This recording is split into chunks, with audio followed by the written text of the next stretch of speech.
pagi hari ini sehingga siang hari ini kita semua bisa bersama-sama dalam satu kegiatan yang diinisiasi oleh STAI DDI Makassar bersama-sama dengan STAI DDI Maros dan juga Dewan Pendidikan. Moderator, saya izin share screen. Ya, Alhamdulillah di tengah-tengah pandemi kita semua bisa tetap sehat-sehat walafiat. Mudah-mudahan begitu seterusnya sampai pandemi dan juga setelahnya kita tetap sehat-sehat walafiat. Kegiatan kita pada pagi hari ini sehingga siang yang insya Allah akan berlangsung 1 jam mendatang. 1 jam yang lalu telah dilaksanakan bersama-sama dengan Saudara Abdi Enal Wahyudi. Terima kasih Saudara Abdi Enal telah berkenan bersama-sama dengan kita dalam rangka peningkatan kapasitas mahasiswa dan salah satu kegiatannya adalah bagaimana menulis akademik tanpa plagiat dan terkait dengan isu-isu plagiat dan juga bagaimana penggunaan Turnitin telah dikemukakan oleh Saudara Enal tadi. Maka kemudian dalam kesempatan kali ini saya akan melanjutkan dengan satu tema berikutnya, yaitu bagaimana kita melakukan penulisan akademik. Ya, masih kurang lebih sama temanya adalah tanpa plagiat dengan manajemen referensi. Karena kalau kita mau menulis ya tanpa kemudian kita plagiat, maka berbagai cara yang dapat kita lakukan diantaranya adalah tadi menggunakan Turnitin. Ya, yang kedua adalah bagaimana sejak awal kita mengenali rambu-rambunya. Dan kaitan dengan plagiat ini mudah-mudahan pada kesempatan berikutnya kita juga bisa mendiskusikan lebih detail. Tetapi pada kesempatan hari ini kita kemudian lebih fokus kepada bagaimana menulis akademik tanpa plagiat. Dan tadi di awal bagaimana melakukan parafrase itu sudah dikemukakan dan sudah ada tanya jawabnya juga dan didiskusikan dengan Saudara Abdi Enal. Ya, sekarang ini saya akan fokus kepada bagaimana menulis akademik tanpa plagiat dengan menggunakan manajemen referensi.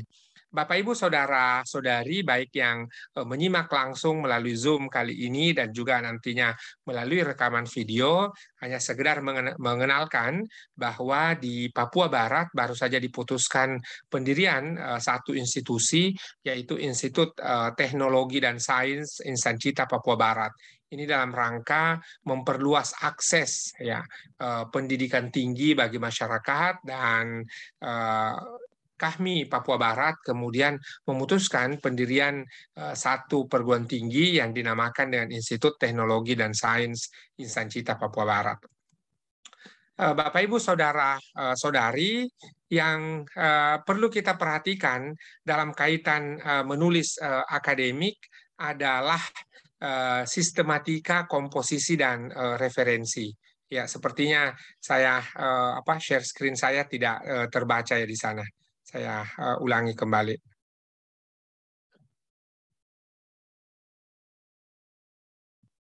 Ya, ini mudah-mudahan sudah terbaca di sana. Kaitan dengan menulis akademik ini, maka kemudian kita harus perhatikan sistematikanya. Jadi setiap penulisan akademik dalam kaitan dengan pola ataupun institusi masing-masing itu ada gaya selingkungnya masing-masing, ada in-house style-nya. Jadi style DDI Makassar, style DDI Maros maupun perguruan tinggi lainnya itu punya panduan penulisan skripsi yang berlaku secara internal dan khusus di situ. Ya, jadi perhatikan kaitannya ketika kita menulis sebuah penulisan akademik, karya ilmiah, skripsi, makalah, tesis, disertasi, maupun artikel jurnal adalah panduan penulisannya.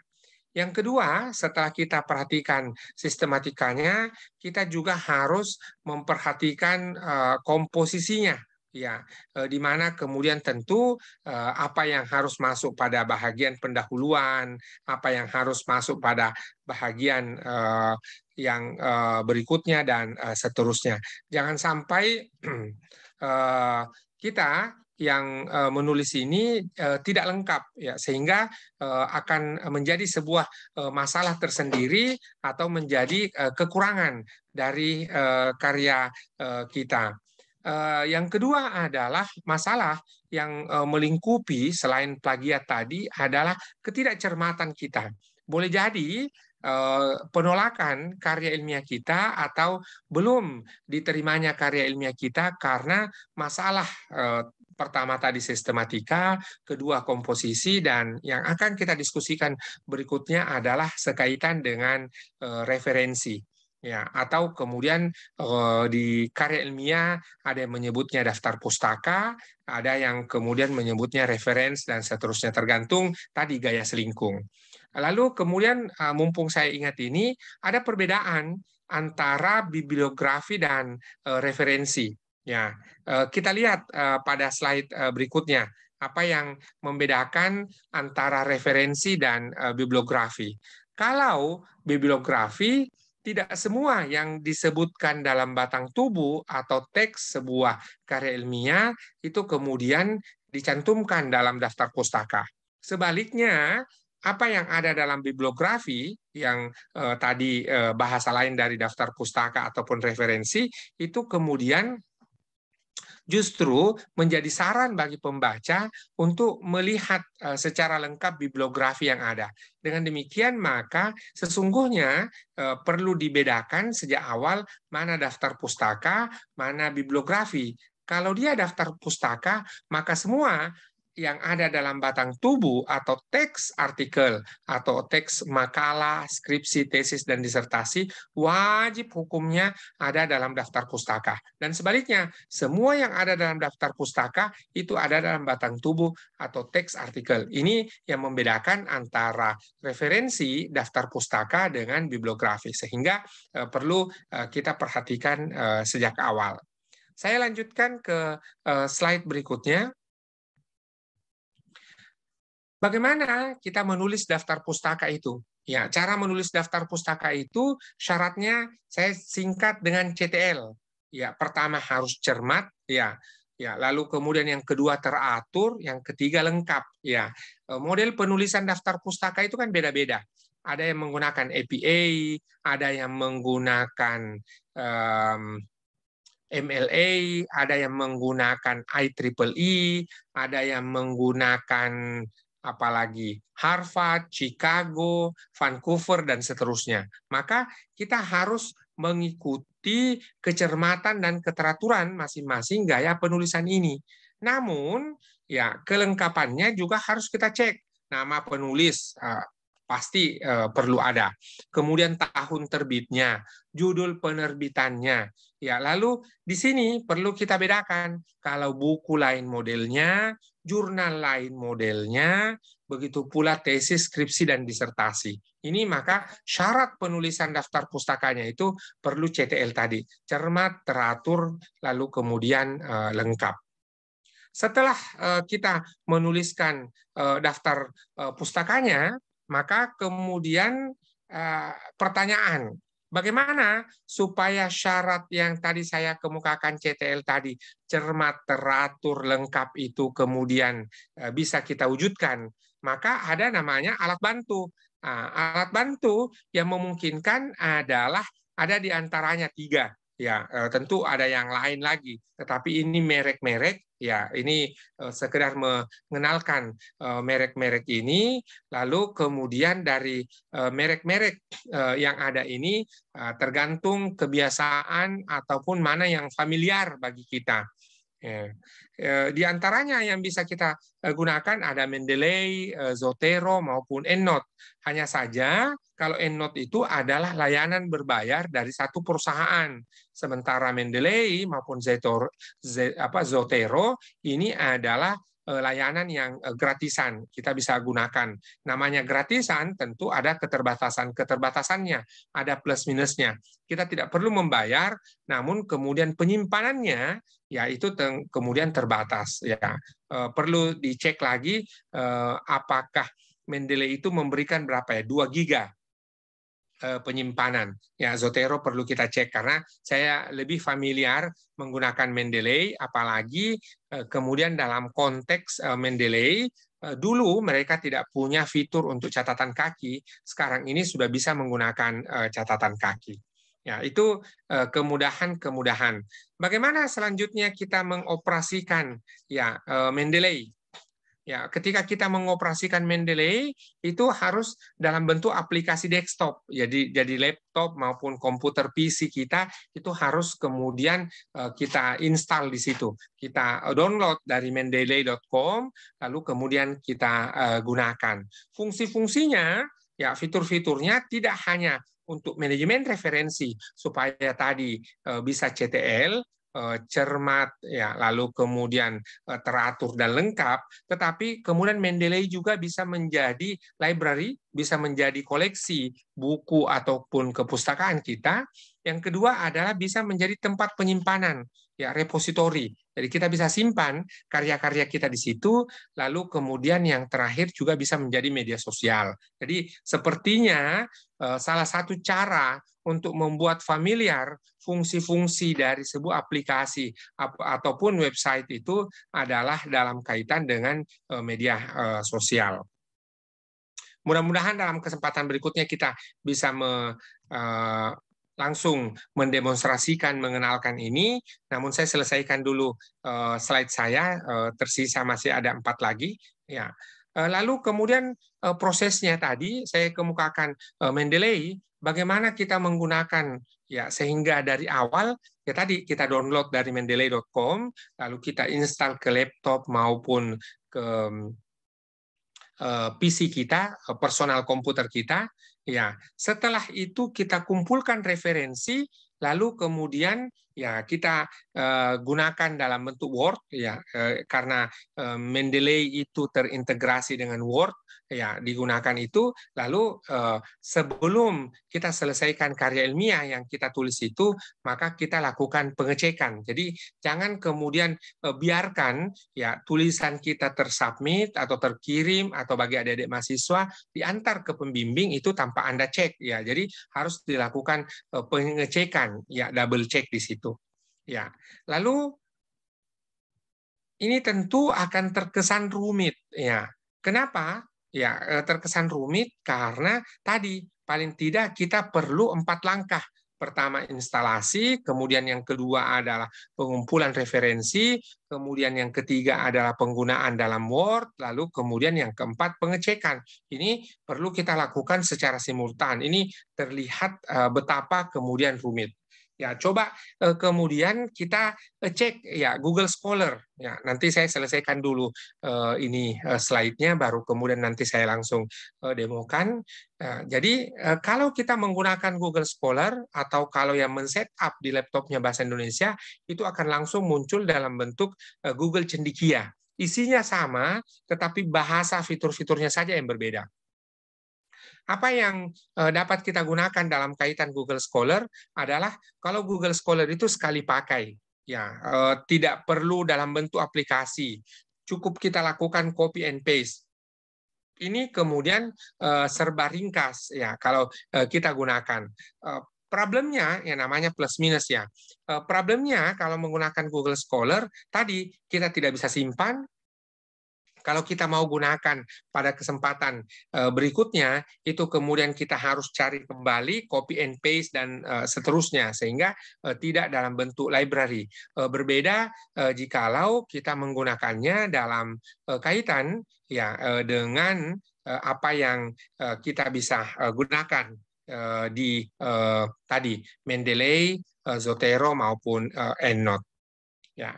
Lalu ini adalah panduan awalnya. ada pilihan-pilihan lain juga yang dapat kita gunakan, ya, di mana kalau tadi ada Google Scholar, juga kita bisa memanen, ya, copy and paste dari Zenodo, ya, bisa juga copy and paste dari OSF, ya. Namun kemudian ResearchGate dan Akademia itu dua hal yang berbeda, ya. Jadi ini boleh jadi adalah panduan awal sekaitan bagaimana kita mendapatkan referensi.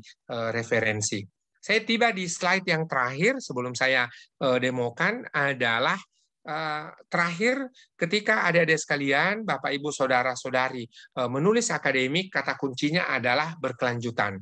Nah, di mana kemudian ketika kita menulis akademik, maka menulis ini adalah sebuah proses. Ya, menulis ini adalah sebuah bentuk pengayaan. Ya, menulis ini adalah sebagai bentuk latihan. Dia tidak pernah hanya ketika saya mampu, sebagai contoh menulis, lalu selesai. Masalahnya tidak. Kita harus tetap membaca, kita harus tetap kemudian melakukan diskusi dan sebagainya, sehingga kita mendapatkan informasi ataupun mendapatkan maklumat, sehingga karya tulis yang kita tuliskan atau karya ilmiah yang kita tuliskan itu senantiasa up to date, ya. Terakhir, Bapak, Ibu, saudari sekalian, saya akan demokan di sini bagaimana kita memulai, ya, menggunakan Mendeley, dan juga ada alternatif yang lain, kita menggunakan Google Scholar, ya, di mana kemudian tentu ini adalah pilihan-pilihan kita di mana yang nyaman kita gunakan. Ya, pertama adalah saya menggunakan awal umpamanya Google Scholar. Saya mencari pendidikan, ya. Maka kemudian ketika menggunakan pendidikan ini kan ada 2.920.000. Maka kata kuncinya kalau menggunakan, ya, Google Scholar, ya, kita harus spesifik, ya, pendidikan Islam umpamanya. Pendidikan Islam masih terlalu banyak, 388.000, ya. Maka kita harus semakin spesifik. Media pendidikan Islam, oh ini mulai turun 164.000. Jadi kata kuncinya ketika menggunakan manajemen referensi dengan aplikasi ataupun website Google Scholar ini adalah sebuah kata kunci harus semakin spesifik. Apa yang saya katakan tadi copy and paste, ini adalah klik tanda cite atau tanda petik 2 di atas itu, kita klik. Ya, ini kemudian kita tinggal gunakan apakah MLA, APA, Chicago, Harvard maupun Vancouver. Jadi umpamanya saya pakai APA, maka ini tinggal Ctrl C, maka kita bisa langsung masukkan ke Word yang kita miliki. Oke, saya langsung demokan. Ya, saya kemudian masuk ke Word. Ya, saya masuk ke aplikasi Word. Dari aplikasi Word ini saya share screen aplikasi Word-nya. Ya, lalu kemudian saya tinggal, ya, paste di situ, tempelkan di situ. Ini boleh jadi kalau di bagian ini adalah daftar pustaka, maka kita tambahkan daftar pustaka. Ya, saya kasih tengah, saya kasih bold. Ya, ini tinggal kita atur dengan baik. Ya, nanti setelah selesai baru kemudian kita klik, ya, di sini bagian AZ, ascending dan descending. Itu menurut saya yang tadi pilihan ataupun alternatif yang lain berbanding dengan Mendeley. Itu demo yang pertama terkait dengan Google Scholar. Ya, lalu kita kemudian masuk ke Mendeley, ya, supaya kawan-kawan bisa langsung lihat seperti apa Mendeley-nya. Ya, ini ada websitenya Mendeley. Ya, lalu kita harus mulai dari create free account, ya, membuat account gratis, Ya, dari situ kemudian kita bisa download ya. Ini ada kita boleh mendownload ya aplikasinya ya. Disesuaikan dengan desktop yang kita miliki. Ada yang menggunakan Linux, ada yang menggunakan Macintosh dan seterusnya. Ya, mana yang kita bisa gunakan. Ya, ada juga Windows. Ya, Windows 7 dan ke atas. Jadi bisa menggunakan Windows, bisa menggunakan Apple dan bisa menggunakan Linux sesuai dengan yang kita operasikan di laptop kita masing-masing. Demikian Bapak Ibu saudara-saudari pengantar saya. Mudah-mudahan di waktu yang tersisa ini kita masih ada kesempatan untuk diskusi. Sekali lagi terima kasih atas perkenan Bapak Ibu saudara-saudari semua untuk bergabung di tatap maya kita melalui Zoom pada kesempatan kali ini.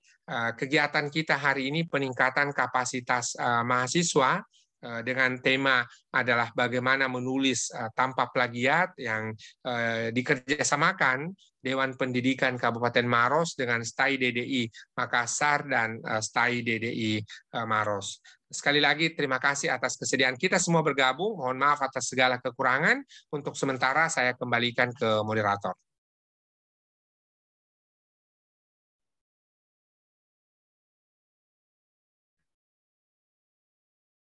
Baik, terima kasih atas penjelasan materi yang diberikan oleh Pak Ismail Suhardiweka. Tentunya sangat bermanfaat ya bagi kita semua bagaimana dalam hal ini memanajemen referensi, memasukkan referensi, dan tentunya mempermudah kita dan teman-teman sekalian dalam menulis skripsi, makalah, ataupun karya tulis ilmiah lainnya dalam menempatkan referensinya. Terkadang kita bingung, kita harus ketik satu-satu, misalnya nama penulisnya siapa, kemudian tahun berapa. Kita biasa kadang tulis satu persatu. Ternyata ada solusi yang bisa kita gunakan, yaitu menggunakan tadi Mendeley, kemudian Google Scholar dengan berbagai kelebihan dan kekurangannya masing-masing.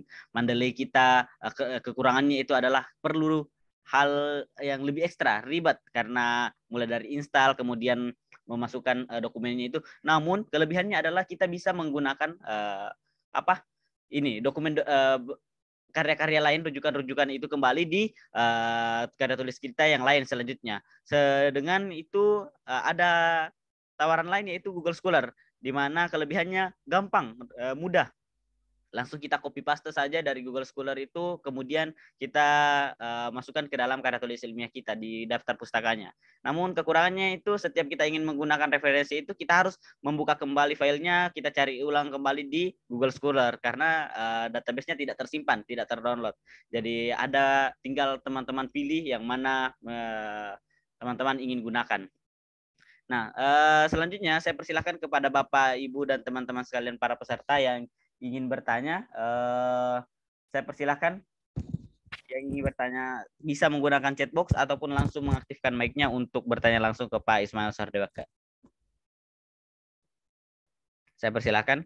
Mungkin sambil menunggu pertanyaan dari para peserta, yang ingin saya tanyakan begini Pak, dalam hal penulisan makalah misalnya, kita terkait dalam dosen pembimbing ataupun dosen pengampu mata kuliah itu selalu entah di beberapa instansi yang lain, tapi di instansi kemarin tempat saya menempuh pendidikan itu selalu dikatakan seperti ini, perbanyak referensi dari artikel internasional selalu itu ditekankan, perbanyak referensi dari artikel internasional.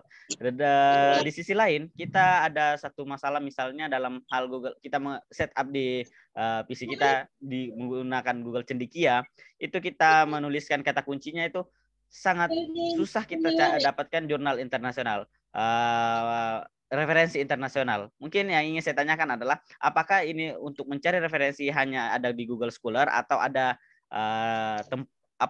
fitur-fitur lain atau aplikasi lain, website lain yang bisa kita gunakan untuk mencari referensi, dan kemudian apakah juga punya fitur terkait manajemen referensi tadi? Saya persilakan Pak. Ya, terima kasih moderator. Pertanyaan ini tentu berangkat dari pengalaman kita ataupun juga kendala-kendala ataupun masalah yang didapatkan Bapak Ibu saudara-saudari. Maka kalau tadi kita menggunakan Google Scholar, ini cakupan untuk menjawab tadi saran dari pembimbing itu sangat mungkin kita lakukan. Ya, saya kembali buatkan demonya. Maka kalau tadi sederhananya adalah ketika kita menulis sebuah karya ilmiah ataupun menulis akademik, maka tinggal di kata kuncinya. Sebagai contoh, saya tadi menggunakan kata media pendidikan Islam, maka yang keluar adalah semua karya-karya terkait media pendidikan Islam. Maka tinggal kita bahasa Indonesia kan. Islamic ya education ya media ya, ternyata itu banyak sekali, ada 827.000 ya. Ini kalau kemudian kita lihat ternyata ya itu, coba saya klik yang paling atas ya, ternyata itu sudah jurnal internasional ya, International Journal of Innovation, Creativity and Change. Ya kan, kita tinggal gunakan ini. Ya, tinggal copy and paste tadi. Ya, saya Ctrl C. Ya, setelah itu saya masuk kembali ke Word yang tadi sejak awal saya sudah buka. Lalu kemudian saya tinggal ya copy paste di sini. Ya. Berarti kan ini sudah 2. Ya, saya perbaiki, saya atur di sini, lalu kemudian ya setelah itu saya ascending dan descending, AZ. Ya, ini kan ya sudah. Jadi apa yang disampaikan oleh pembimbingnya tadi untuk menggunakan jurnal internasional sudah menggunakan ini. Oke, saya kembali ke Google Scholar lagi ya. Di mana kemudian tinggal kata kuncinya tadi, Akmal, bahwa dengan menggunakan Google Scholar boleh jadi adalah jurnal-jurnal internasional kita dapatkan. Ya, ini ada lagi site. Ya. Lalu saya klik, saya kontrol C, saya stop lagi, saya masuk ke sini, ya, saya gunakan kembali Word-nya, ya, ini berarti ya dari semua ini kita bisa lihat bahwa ya kalau sarannya pembimbingnya Akmal ataupun sarannya kita semua bahwa harus menggunakan jurnal-jurnal internasional, maka ini dengan sangat mudah. Ya, tadi saya sudah dapat tulisannya Mardiana dan kawan-kawan. Lalu sudah dapat tulisannya Rahmawati ya dan kawan-kawan. Ya, ini kemudian ya kita bisa lihat betapa menggunakan Google Scholar itu sangat powerful sekali. Menggunakan Google Scholar kita bisa mendapatkan jurnal-jurnal yang dengan skala internasional. Ya, itu baru satu, Akmal, boleh kita gunakan.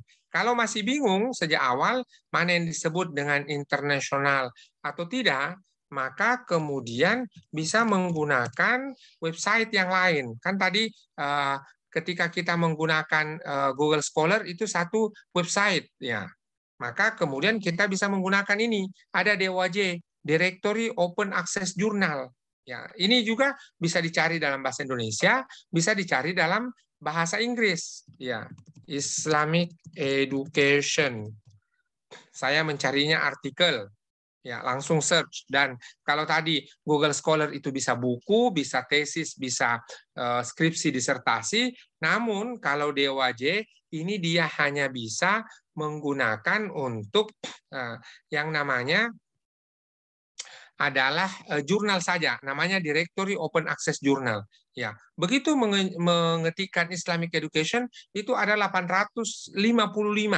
Ya, ini kita bisa lihat.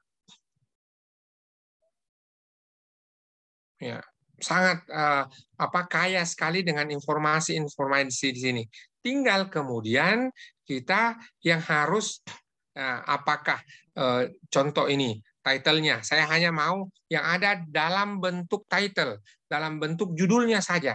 Maka kemudian kita dapatkan ya Journal of Education in Muslim Society, ya Journal of Islamic and Religious Studies, International Journal of Social Science Research and Review. Ya, ini bisa didapatkan. Jadi sudah dua tadi. Yang pertama Google Scholar, kemudian yang kedua adalah DOAJ. Ya, sekarang kita juga bisa, kalau tadi masih ragu, Google Scholar kita harus verifikasi mana yang internasional, mana tidak, kemudian DOAJ mana internasional, mana tidak. Maka ya ada juga yang kita bisa gunakan yang lain. Ya, ada yang bisa kita gunakan diantaranya adalah Science ya Direct Open ya karena Science Direct itu adalah satu penerbitan jurnal internasional. Kita tinggal gunakan ini Science Direct Open ya ada versi open access-nya Science Direct ya jadi Science Direct ini satu pangkalan data yang kita bisa gunakan ya ini. Dia membuat buku-bukunya ya itu semuanya bisa dibaca, tinggal kita lagi-lagi kita harus kreatif mencari ya karena memang tersedia seperti melimpah ruah informasi ya tetapi kemudian ya ternyata kalau Islamic Education dia tidak ditemukan. Tapi kita coba education. Nah, ini. Ya, kalau kita mau lebih ya banyak lagi, maka kita harus sign in. Kita harus membuat akun di sini sehingga kita bisa lakukan. Tetapi tanpa membuat itu juga sudah ada bibliografi. Ya, ada kaitannya dengan computer science, ya. Lalu kemudian ada lagi social science, ya. Ini bisa kita gunakan. Jadi paling tidak adalah tadi ada Google Scholar, yang kedua ada DOAJ, yang ketiga kita ada Science Direct Open. Ini banyak sekali sumber-sumber yang bisa digunakan, saudara moderator, saudara Akmal. Namun mudah-mudahan kita masih punya waktu pada kesempatan-kesempatan yang akan datang kita bisa diskusikan. Kita akan fokus diskusi kita hari ini adalah bagaimana menggunakan manajemen referensi sekaitan dengan menghindari plagiat. Itu jawaban saya, saudara Akmal, saya kembalikan. Baik, terima kasih atas jawaban yang diberikan Pak Ismail Suardoka. Kembali lagi saya mengajak pada Bapak Ibu sekalian serta para mahasiswa dan peserta lainnya dalam seminar kali ini. Yang ingin bertanya, saya persilahkan. Bisa melalui chat box ataupun langsung mengaktifkan mikrofonnya. Saya persilahkan. Bisa, Pak. Ya, saya persilahkan. Jadi, perkenalkan nama saya Nurman, saya dari kampus Tindikan Daerah Makassar. Nah, yang tadi dibahas tentang manajemen referensi. Dalam mengambil referensi itu kita tidak semata-mata langsung mengambil, Pak.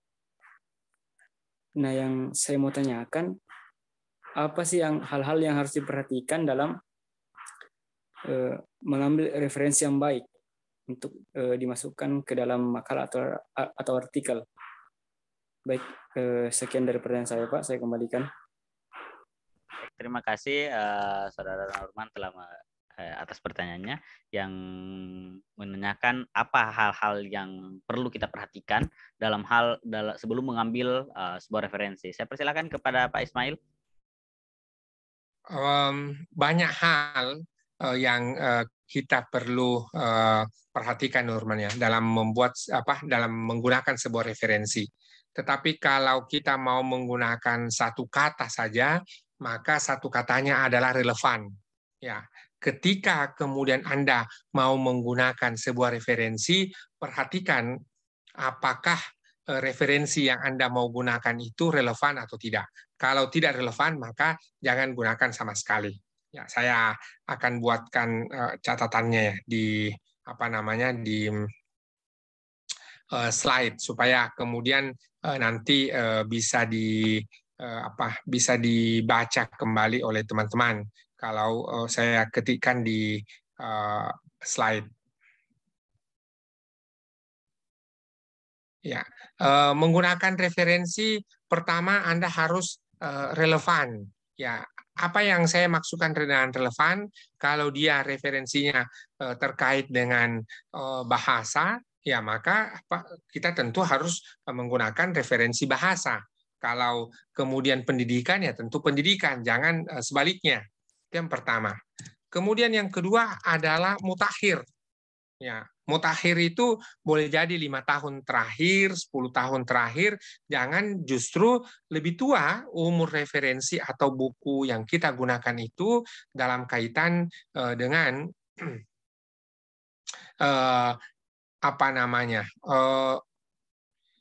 kemutakhiran. Ya, ataupun kemudian justru yang kita gunakan adalah jangan sampai tadi yang kita gunakan justru lebih tua referensinya dibanding tahun kelahiran kita sebagai penulisnya, maka harus mutakhir. Sebagai contoh 5 tahun. Ya, kenapa harus mutakhir? Karena jangan sampai isu 5 tahun yang lalu berbeda dengan sekarang ini. Pasti. Kenapa? Karena sebagai contoh kalau sekarang ya tentu dalam kondisi pandemi hari ini, maka tentu ini akan menjadi masalah. Kemudian setelah relevan, setelah mutakhir, maka adalah sumber primer. Ya. Sumber primer itu adalah berasal dari jurnal, penelitian, ya, skripsi, tesis, maupun disertasi. Ya, jadi jangan kemudian kita menggunakan informasi yang tidak primer. Ya, atau justru sumber sekunder ini jangan digunakan. Jadi tadi relevan, mutakhir, sumber primer. Lalu kemudian adalah berasal dari karya ilmiah, ya, bukan blog, ya, atau kemudian bukan media tidak terverifikasi, ya. Ini jangan digunakan. Jadi menjawab pertanyaan Nurman tadi, apa yang perlu kita perhatikan ketika menggunakan sebuah referensi, diantaranya adalah relevan, mutakhir, lalu kemudian dia merupakan sumber primer, dan juga adalah karya ilmiah. Itu jawaban saya atas pertanyaan saudara Nurman tadi sekaitan bagaimana kita menggunakan referensi-referensi yang kita mau gunakan dalam sebuah karya ilmiah. Saya kembalikan ke moderator. Baik, terima kasih atas penjelasan yang diberikan.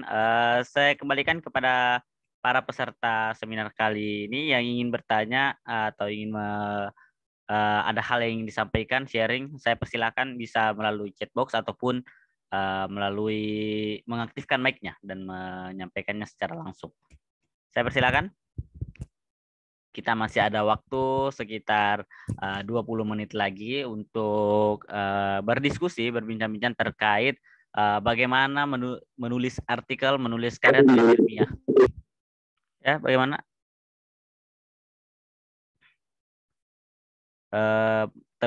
Terkait penulisan artikel, penulisan karya tulis ilmiah tanpa plagiasi. Dan ada 2 hal yang telah disampaikan tadi. Di pemateri pertama telah menyampaikan bagaimana menghindari plagiasi dengan cara parafrase. Kemudian yang kedua ini adalah dengan manajemen referensi.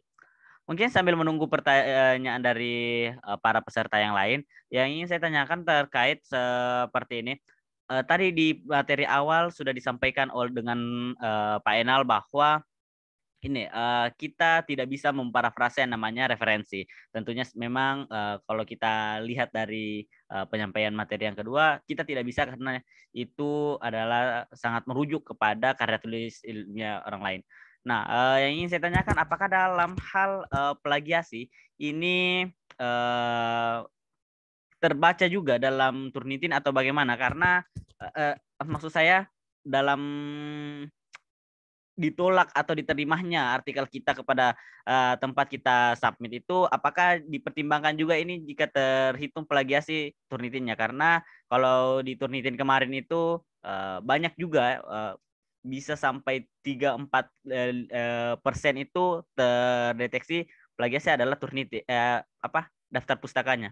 Saya persilakan kepada materi. Ya, oke. Betul sekali apa yang disampaikan oleh Saudara Enal, bahwa yang kita parafrase itu adalah informasi. Kalau judul buku ya tidak bisa diparafrase, tidak bisa diulangi karena otomatis daftar pustaka tadi saya sudah kemukakan harus cermat, tepat dan lengkap. Ya tidak boleh judul buku diubah-ubah. Namun demikian pada saat kita melakukan pengecekan Turnitin, itu daftar pustakanya bisa dihilangkan dari pengecekan Turnitin karena kan namanya sebuah judul buku ya pasti plagiat ya dalam konteks Turnitin. Oleh karena itu maka kemudian hilangkan contreng di Turnitinnya itu adalah kita mengecek daftar pustakanya. Jadi yang kita cek mulai dari judul, lalu kemudian isi sampai penutup ya, termasuk kepada nama nama penulis ya enggak usah dicek Turnitin karena nama pasti umpamanya Akmal Riswandi pasti oleh Turnitin itu ya sebuah plagiat ya. Yang kedua adalah dalam proses sekaitan penulisan ini, maka Turnitin ini adalah alat bantu. Kalau kemudian Akmal terlanjur mengecek ya Turnitinnya dan memasukkan juga daftar pustaka, memasukkan nama, memasukkan afiliasi dan sebagainya, maka ini akan menjadi masalah baru. Ya, oleh karenanya orang yang memutuskan ini plagiat atau tidak adalah manusia, bukan mesinnya. Mesin hanya menunjukkan similarities, ya, kesamaan.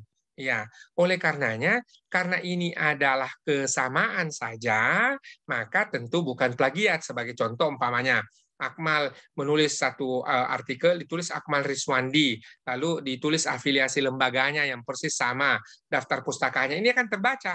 Lalu naiklah, tertulis di Turnitin ada 30% plagiatnya. Namun kan di bawah bagian Turnitin juga itu akan ditunjukkan bagaimana ketika kemudian kita melakukan kesamaan ya sekaitan dengan Turnitin lebih detail ini mudah-mudahan sekali lagi kita akan punya waktu dan nanti sebelum berakhir Bapak Ibu saudara-saudari mohon berkenan untuk bergabung ke satu grup Infodiklat Maros itu ya itu adalah satu kanal yang disiapkan oleh Dewan Pendidikan Kabupaten Maros jikalau ingin mendapatkan berita-berita terkait dengan kegiatan-kegiatan kita pada Dewan Pendidikan. Dan hari ini saja selain sekaitan dengan peningkatan kapasitas mahasiswa pada hari ini kita juga ada satu sesi nanti belajar di Sudan pada sore hari sehingga kemudian kita bisa kembali belajar bersama-sama. Ya, oleh karenanya adalah saya akan memfollow up ini sekaitan dengan Turnitin apa-apa saja fitur-fiturnya secara lengkap sehingga teman-teman bisa belajar lebih detail. Tentu tadi sudah disampaikan oleh Saudara Enal, namun itu pada aspek bagaimana menghindari plagiarisme. Ya, namun lagi-lagi adalah Turnitin hanyalah merupakan salah satu alat bantu saja. Ya, salah satu alat bantu, bukan satu-satunya. Sebab kenapa? Turnitin ini adalah layanan yang berbayar. Ya, kita juga dalam diskusi kali ini tidak mempromosikan satu merek. Ya, kita hanya mengenalkan bahwa ada merek-merek ini, tetapi tidak mempromosikan satu merek tertentu yang jikalau kemudian saudara-saudari, Bapak Ibu sekalian mau menggunakan itu silahkan, ataupun perlu mengeksplor, meneroka, melihat apa yang memungkinkan, karena setiap aplikasi itu pasti ada plus minusnya. Itu jawaban saya, saudara moderator, terkait dengan bagaimana ketika kita melakukan uji Turnitin, justru yang terdeteksi plagiatnya adalah daftar pustakanya. Yang dapat kita lakukan adalah menghilangkan contreng daftar pustaka tadi, itu yang pertama. Kemudian yang kedua adalah ketika sudah muncul presentasi ataupun persen berapa jumlah kesamaan, maka manusialah yang menentukan apakah ini plagiat atau tidak. Saya kembalikan ke moderator. Baik, terima kasih atas penjelasan yang diberikan oleh Bapak Ismail Suardewaka. Saya kembali mengajak Bapak Ibu sekalian, para peserta seminar kita pada pagi hari ini. Kita masih ada waktu ke depan untuk mendiskusikan terkait penulisan karya tulis ilmiah ini tanpa adanya plagiat. Saya persilakan Bapak Ibu yang ingin bertanya. Bapak Ibu yang ingin bertanya, saya persilakan. Ya, Pak Ahmad.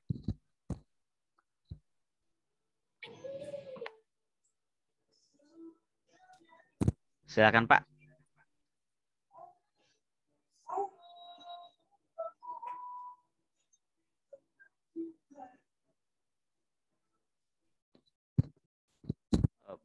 Sepertinya mungkin ada gangguan atau bagaimana. Jadi kembali lagi yang ingin bertanya, saya persilakan mengaktifkan mic-nya ataupun langsung menuliskan pertanyaannya di kolom chat box yang ingin bertanya ataupun sharing terkait penulisan karya tulis ilmiah ini tanpa adanya plagiasi dalam hal meningkatkan kapasitas mahasiswa.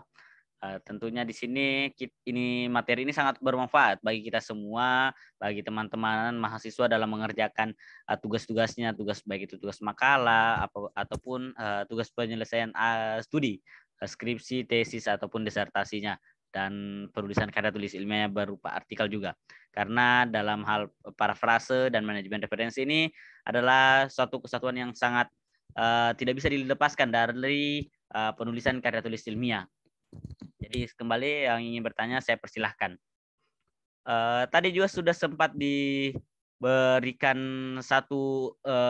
dua contoh, yaitu ada aplikasi yang bisa digunakan adalah Mendeley, ada Zotero, ada EndNote yang bisa digunakan dalam hal manajemen referensi. Dan saya kira satu contoh yang didemokan tadi itu adalah Mendeley. Itu sangat bermanfaat jika kita bisa mengetahui bagaimana dalam hal manajemen referensi terkait menggunakan Mendeley itu, karena bisa kita langsung gunakan secara berkala. Referensi yang kita gunakan hari ini itu kembali bisa dibuka kembali di kemudian hari jika kita menulis artikel yang memiliki tema yang sama. Mungkin bisa di waktu yang tersisa, kita masih ada sekitar 10 menit lagi, didemokan sedikit Pak bagaimana menggunakan Mendeley itu dalam hal manajemen referensi, mungkin sekitar 5 menitan. Saya persilahkan jika bisa Pak Ismail. Ya, terima kasih Akmal.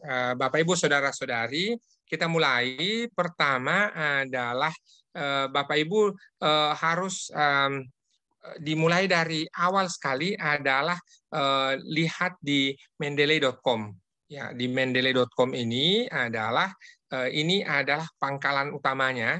Ya, jadi silahkan dilihat di situ. Maka kemudian yang pertama adalah Bapak Ibu download. Ya, download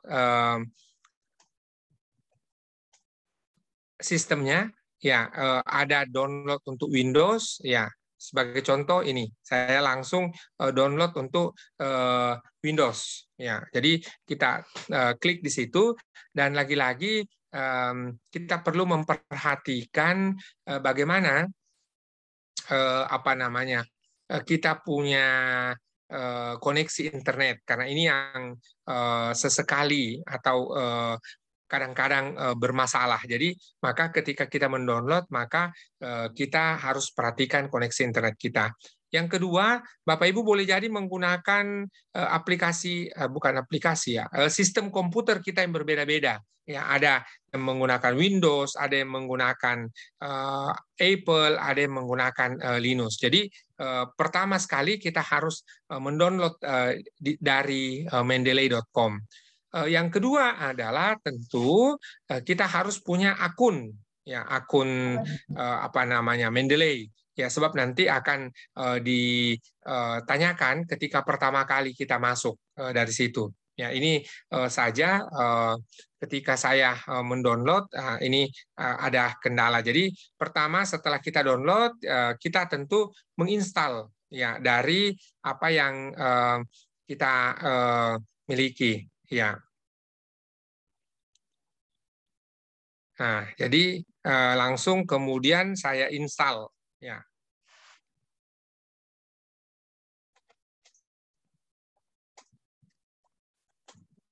Ya, tentu harus atas izin dari Anda. Ini sudah selesai, finish.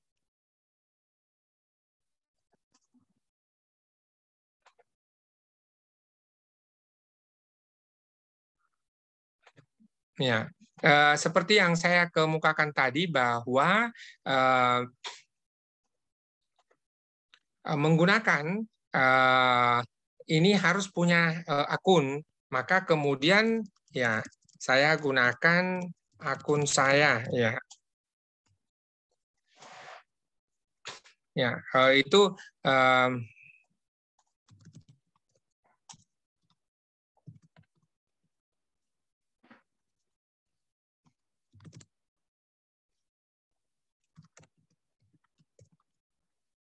ya, lalu ini tadi saya kemukakan, oh ternyata keliru.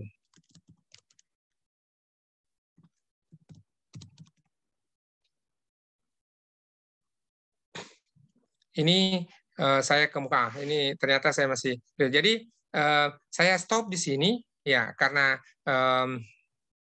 harus masuk dulu ke file kita ke akun kita masing-masing. Namun sudah saya download, saya sudah install ke laptop saya ya di situ. Itu yang pertama. Yang kedua adalah di mana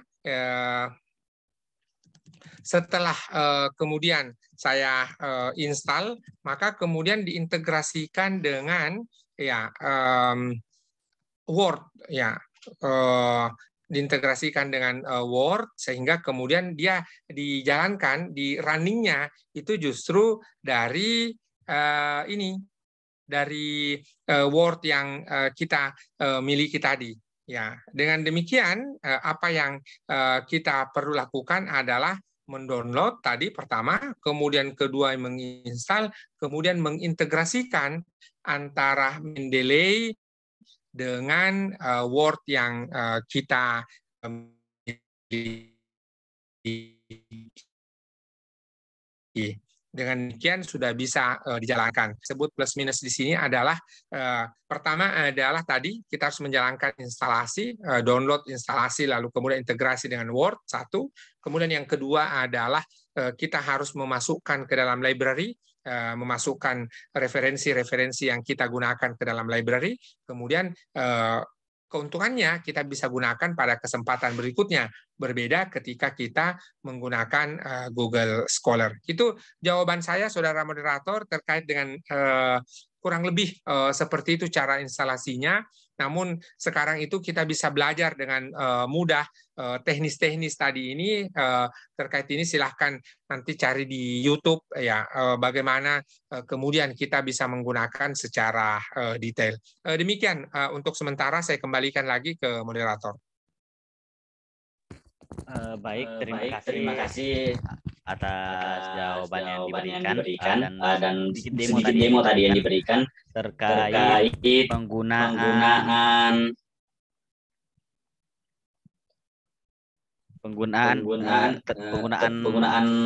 Mendeley. Untuk lebih lanjut, para peserta bisa melihat kembali cara menggunakan Mendeley itu di YouTube ataupun nanti di lain kesempatan mungkin kita bisa melakukan pelatihan penggunaan Mendeley. Dan di chatbox saya sudah juga mengirimkan absen. Silahkan mengisi Bapak Ibu absen hari ini, seminar hari ini, dan di akhir absen itu akan ada link untuk bergabung di grup info diklat yang disampaikan tadi Pak Ismail, sehingga teman-teman dan Bapak Ibu sekalian bisa mendapatkan info-info kegiatan-kegiatan yang dilaksanakan oleh Dewan Pendidikan Kabupaten Maros.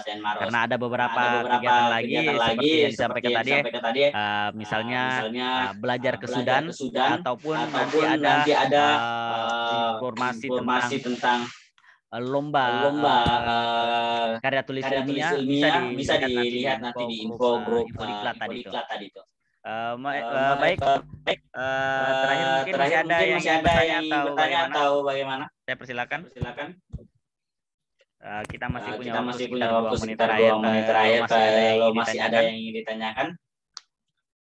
Kalau sudah tidak ada, mungkin saya persilakan kepada para pemateri untuk memberikan closing statement-nya pada seminar kita kali ini. Mungkin dimulai dari Pak Enal. Saya persilakan.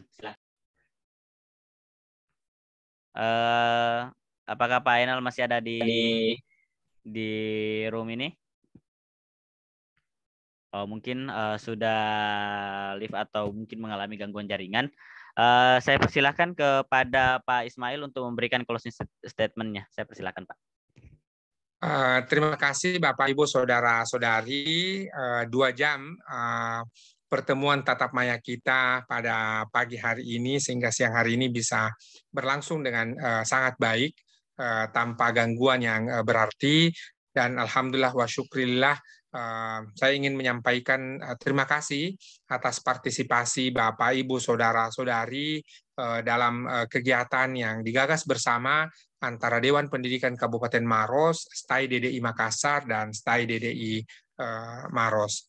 Kegiatan ini dalam rangka mendorong wujudnya kapasitas mahasiswa. Dengan demikian, maka keberadaan Dewan Pendidikan tentu tidak saja dalam rangka memperluas partisipasi masyarakat, tetapi pada saat yang sama juga adalah bagaimana kita membentuk ekosistem pendidikan itu sendiri. Sekali lagi terima kasih atas kesediaan kita semua dalam mendukung dan turut dalam kegiatan-kegiatan yang diprakarsai oleh Dewan Pendidikan bersama dengan mitra-mitra yang ada. Kali ini kita bermitra dengan STAI DDI Maros dan STAI DDI Makassar sekaitan dengan peningkatan kapasitas mahasiswa. Mohon maaf atas segala kekurangan. Billahi taufiq wal hidayah. Wassalamualaikum warahmatullahi wabarakatuh. Waalaikumsalam warahmatullahi wabarakatuh. Waalaikumsalam warahmatullahi wabarakatuh. Baik Bapak Ibu sekalian, tak terasa kita sudah berada di penghujung kegiatan. Sekali lagi saya menyampaikan bahwa di chatbox saya sudah mengirimkan link absensi. Silahkan diisi link absennya, dan kemudian di akhir link setelah Bapak Ibu mengklik submit itu akan muncul link grup WhatsApp info diklat Kabupaten Maros. Jika berkenan Ibu bisa klik link tersebut untuk bergabung di grup tersebut untuk mendapatkan informasi-informasi kegiatan yang dilaksanakan oleh Dewan Pendidikan Kabupaten Maros. Ada banyak kegiatan yang telah digagas. Salah satu contohnya tadi itu adalah kita akan melaksanakan kegiatan belajar ke Sudan, dan tentunya akan banyak kegiatan-kegiatan akademik lainnya yang akan diselenggarakan. Baik, mungkin cukup sekian. Lebih dan kurangnya pada kegiatan kali ini mohon dimaafkan. Saya Akmal Rizwandi pamit undur diri. Wassalamualaikum warahmatullahi wabarakatuh.